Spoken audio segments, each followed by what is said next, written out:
கர்த்தருடைய பரிசுத்த நாமத்திற்கு மகிமை உண்டாவதாக. இன்றைய வானமன்னா 1 கொரிந்தியர் 15:57. நம்முடைய கர்த்தராகிய இயேசு கிறிஸ்துவினாலே நமக்கு ஜெயம் கொடுக்கிற தேவனுக்கு ஸ்தோத்திரம். நீங்கள் ஒருவேளை போராடியும் ஜெபித்தும் நெடுங்காலமாக காத்திருந்தோம், என்னோட பிரச்சனைக்கு முடிவு இல்லையே என ஒருவேளை சோர்ந்து போயிருக்கலாம். உங்கள் இருதயம் ஏமாற்றங்களால் தோய்ந்து இதுக்கு ஒரு முடிவே இல்லையா, இது என்னைக்கு தான் என்னை விட்டு மாறுமோ என்று, இதில் கர்த்தர் எனக்கு வெற்றி தருவாரா என கூட ஒருவேளை சந்தேகப்படலாம். ஆனால் கர்த்தர் உண்மையாக நம்மோட கற்பனைக்கு அப்பாற்பட்ட விதமாக நமக்கு ஜெயத்தை தர வல்லவராக இருக்கிறார்.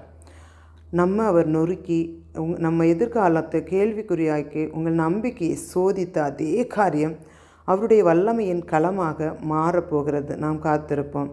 நம்முடைய காத்திருப்பு ஒருவேளை வேதனையாக இருக்கலாம், ஆனால் அவர் உண்மையுள்ளவர். அவர் நம்மை காயப்படுத்தினாலும் நமக்கு அதில் ஜெயத்தை தர அவர் விருப்பமுள்ளவராக இருக்கிறார். நாம் எதிர்பார்க்கிறத விட அதிகமாக அவருடைய சரியான நேரத்தில் அந்த ஜெயம் நம்மோட வாழ்க்கையில் வெளிப்படும். அவர் எல்லாவற்றையும் செய்கிற தேவன், நேர்த்தியாய் முடிப்பார்.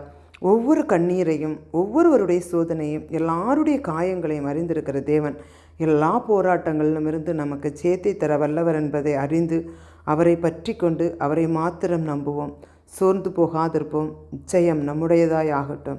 ஜெயத்தை தருகிறவர் நம்மோடு இருக்கிறார். ஆதலால் தேவனுக்கு ஸ்தோத்திரங்களை எடுப்போமா. அன்பின் பரலோக பிதாவே, இந்த நாளிலும் கர்த்தாவே உடைய கிருபைகளை தாங்கட்டும். அப்போ நாங்கள் எந்தெந்த காரியங்களில் சோர்ந்து போய் இருக்கிறோமோ அப்போ அந்த காரியங்களிலெல்லாம் என் தேவன் ஜெயத்தை கட்டளையிடும்படியாக ஜெபிக்கிறேன்.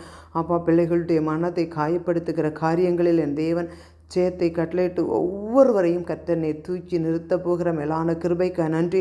அப்பா, நீர் காரியங்களை ஜெயமாய் முடிக்க பண்ணுகிறதுனால் அந்த ஜெயத்தை நாங்கள் பெற்றுக்கொண்டோம் என்பதை விசுவாசிக்கிறோம். நீரே காத்துக்கொள்ளுங்க. இயேசுவின் நாமத்தில் ஜெபங்களும் நல்ல பிதாவே, ஆமென்.